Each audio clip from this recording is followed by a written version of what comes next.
Welcome to my YouTube channel. एक दफ़ा का जिक्र है कि समंदर के किनारे वाक़े एक कस्बे में आना नाम की एक नौजवान लड़की रहती थी। ऐना एक मुतजस्सिस और तसव्वुराती बच्चा था और उसकी एक ख़ास दोस्त थी जो समंदर की लहरों के नीचे रहती थी। ये दोस्त फिनले नामी एक बात करने वाली मछली थी। अन्ना को अपने दिन समंदर के किनारे गुजारना पसंद था।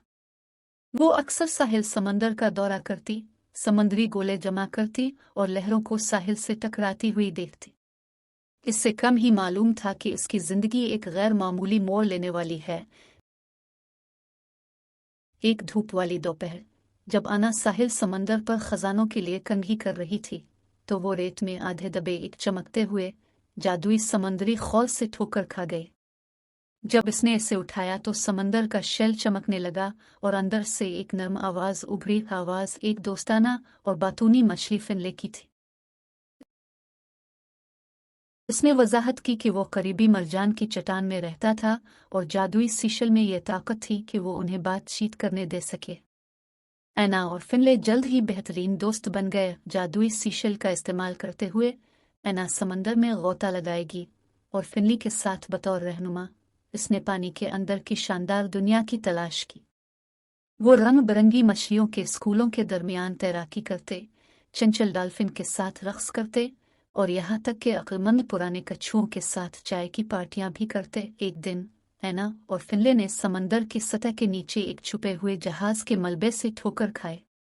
जहाज मरजानों में ढका हुआ था और ये भूले हुए राजों और पोशीदा कहानियों का खजाना था। ऐना और फिनले ने मिलकर जहाज के तबाह होने के असरार से पर्दा उठाया।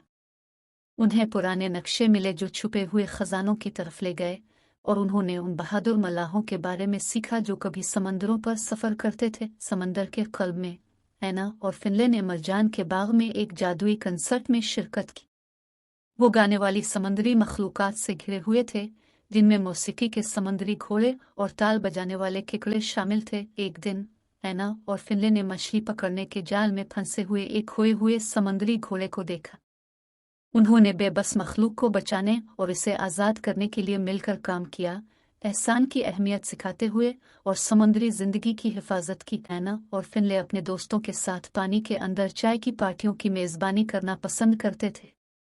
समंदरी फर्श मुतहर्रिक रंगों से रोशन हो जाएगा जब वो समंदरी सवार चाय के कपों पर कहानियां और हंसी बांटेंगे। एक तारीख और तूफानी दिन, पानी के अंदर अंदर एक ताकतवर तूफान उनके मरजान की चट्टान के घर से गुजरा।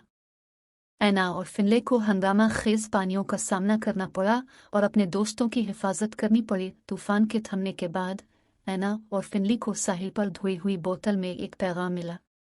ये एक खजाने का नक्शा था जिसकी वजह से वो साहिल समंदर पर एक दिलचस्प मुहिम जोई की तरफ ले गए, जहां उन्होंने दफन खजाने के लिए खुदाई की। जैसा कि ऐना और फिनले जादुई सीशल के साथ साहिल समंदर पर वापस आए, वो जानते थे कि उनकी मुहिम जोई जारी रहेगी।